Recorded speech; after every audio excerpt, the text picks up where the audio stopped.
കൊച്ചിയിലെ ആകാശത്തിന് അന്ന് പതിവിലും കൂടുതൽ കറുപ്പായിരുന്നു. ഇൻഫോ പാർക്കിലെ ആ മൾട്ടിനാഷണൽ കമ്പനിയുടെ 15-ാം നിലയിൽ ചില്ലുജാലകങ്ങൾക്കപ്പുറം നഗരമുറങ്ങാൻ തയ്യാറെടുക്കുമ്പോഴാണ് ആ ഫോൺ കോൾ വരുന്നത്. അസിസ്റ്റന്റ് കമ്മീഷണർ നിരഞ്ജൻ ശ്യാം അപ്പോൾ തന്റെ വീട്ടിലെ ബാൽക്കണിയിൽ നിൽക്കുകയായിരുന്നു.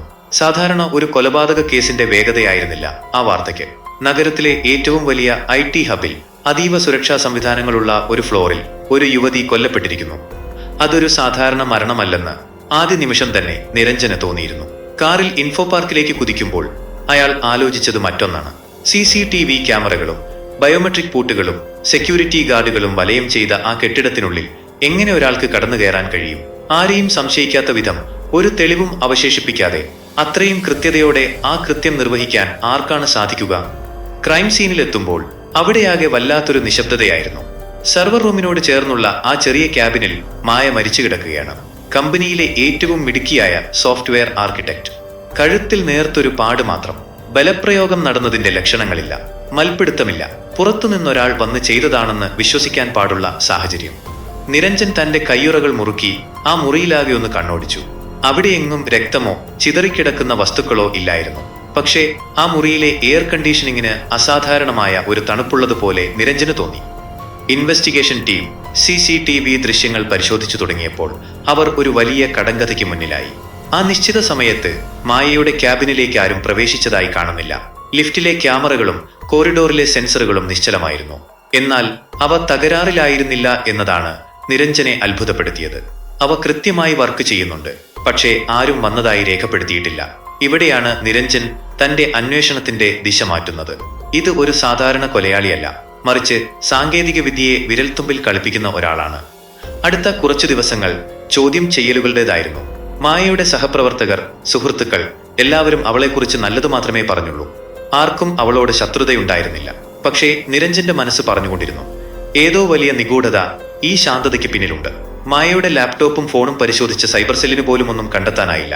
എല്ലാ ഡാറ്റയും വൈപ്പ് ഔട്ട് ചെയ്യപ്പെട്ടിരിക്കുന്നു. അതൊരു പ്രൊഫഷണൽ ഹാക്കറുടെ കൈപ്പണിയാണെന്ന് വ്യക്തം. നിരഞ്ജൻ വീണ്ടും ആ ക്രൈം സീനിലേക്ക് പോയി. ഇത്തവണ അവിടെയുള്ള ഓരോ ഇലക്ട്രോണിക് ഉപകരണത്തെയും അയാൾ സൂക്ഷ്മമായി നിരീക്ഷിച്ചു. സ്മാർട്ട് ലൈറ്റുകൾ, സെൻട്രലൈസ്ഡ് AC സിസ്റ്റം, സ്പീക്കറുകൾ. പെട്ടെന്നാണ് അയാളുടെ ശ്രദ്ധ അവിടുത്തെ സ്മാർട്ട് തെർമോസ്റ്റാറ്റിൽ ഉടക്കിയത്. അത് പതിവിലും വേഗത്തിൽ ഫ്ലിക്കർ ചെയ്യുന്നുണ്ട്. ഒരു ചെറിയ സംശയം നിരഞ്ജന്റെ ഉള്ളിൽ മിന്നിമറഞ്ഞു. ഈ കൊലപാതകം നടന്നത് ഒരു മനുഷ്യന്റെ നേരിട്ടുള്ള ഇടപെടൽ കൊണ്ടാണോ, അതോ ദൂരെയിരുന്ന് നിയന്ത്രിക്കപ്പെട്ട എന്തെങ്കിലും കൊണ്ടാണോ? അന്വേഷണം മുമ്പോട്ട് പോകുന്തോറും മായയുടെ ജീവിതത്തിലെ ചില നിഗൂഢതകൾ പുറത്തു വന്നു തുടങ്ങി. അവൾ ആരോടും പറയാത്ത ചില യാത്രകൾ നടത്തിയിട്ടുണ്ട്. ചില പ്രത്യേക ഫയലുകൾ അവൾ തന്റെ പേഴ്സണൽ ക്ലൗഡിൽ ഒളിപ്പിച്ചു വെച്ചിരുന്നു.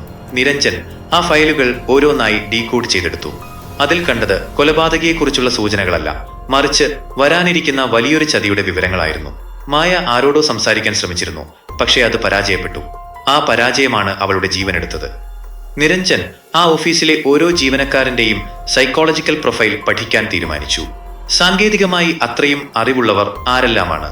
സിസ്റ്റം ഹാക്ക് ചെയ്യാൻ കഴിവുള്ളവർ ആരൊക്കെ? ലിസ്റ്റ് ചെറുതായിരുന്നു, പക്ഷേ ആ ലിസ്റ്റിലുള്ള എല്ലാവർക്കും കൃത്യമായ ആലിബൈ ഉണ്ടായിരുന്നു. കൊലപാതകം നടന്ന സമയത്ത് അവർ ക്യാമറയ്ക്ക് മുന്നിലോ മറ്റു സുഹൃത്തുക്കൾക്കൊപ്പമോ ആയിരുന്നു. അപ്പോൾ പിന്നെ എങ്ങനെ? ഒരു രാത്രിയിൽ തനിച്ചിരുന്ന് ആ കേസിലെ ഓരോ കണ്ണികളും കൂട്ടിയോജിപ്പിക്കുമ്പോൾ നിരഞ്ജന സത്യം മനസ്സിലായി. കൊലയാളി മായയുടെ മുന്നിൽ വന്നതേയില്ല. ഒരുപക്ഷെ ആ കൊലപാതകം നടന്നത് നാം വിചാരിക്കുന്ന സമയത്തുമല്ല. സാങ്കേതിക വിദ്യ ഉപയോഗിച്ച് CCTV ദൃശ്യങ്ങളിൽ സമയമാറ്റം വരുത്തുക എന്നതിലുപരി കൊലയാളി അവിടെയുള്ള മറ്റൊരു സംവിധാനത്തെയാണ് ഉപയോഗിച്ചത്. നിരഞ്ജൻ നേരെ പോയത് ഇൻഫോ പാർക്കിലെ ആ പഴയ IT പ്രൊഫഷണലിന്റെ അടുത്തേക്കാണ്. ഇപ്പോൾ ജോലിയിൽ നിന്നും വിരമിച്ച് വിശ്രമിക്കുന്ന മായയുടെ പഴയ ടീം ലീഡർ. അയാൾ ഒരു സാധാരണക്കാരനെ പോലെയാണ് ജീവിക്കുന്നത്. ആരോടും അധികം സംസാരമില്ല. മായയുടെ മരണവാർത്ത കേട്ടപ്പോൾ അയാൾ കാണിച്ച ശാന്തത നിരഞ്ജനെ അലോസരപ്പെടുത്തിയിരുന്നു. അയാളുടെ മുറിയിലെത്തിയ നിരഞ്ജൻ കണ്ടത് അത്യാധുനികമായ ഒരു കമ്പ്യൂട്ടർ സജ്ജീകരണമാണ്. ആ ചോദ്യം ചെയ്യൽ വളരെ ലളിതമായിരുന്നു. നിരഞ്ജൻ അധികം സംസാരിച്ചില്ല. അയാൾ ആ പഴയ ടീം ലീഡറുടെ മുന്നിൽ ഒരു പെൻഡ്രൈവ് വെച്ചു. മായ അവസാനമായി സേവ് ചെയ്ത ആ ഫയൽ. അത് കണ്ടതും അയാളുടെ മുഖത്തെ ഭാവം മാറി. അതുവരെ കണ്ട ശാന്തത ഒരു നിമിഷം കൊണ്ട് ഇല്ലാതായി. അപ്പോഴും നിരഞ്ജന്റെ മനസ്സിൽ ഒരു ചോദ്യം ബാക്കിയായിരുന്നു. എന്തിന്? ഒരു സഹോദരനെ പോലെ മായ കരുതിയിരുന്ന അയാൾ എന്തിനിത് ചെയ്തു? അതൊരു വ്യക്തിപരമായ പകയുടെ കഥയായിരുന്നു. ആരും അറിയാത്ത വർഷങ്ങൾ പഴക്കമുള്ള ഒരു മുറിവ്. മായ പോലും അറിയാതെ അവളുടെ കരിയറിലെ ഓരോ വളർച്ചയും അയാളെ വേദനിപ്പിച്ചിരുന്നു.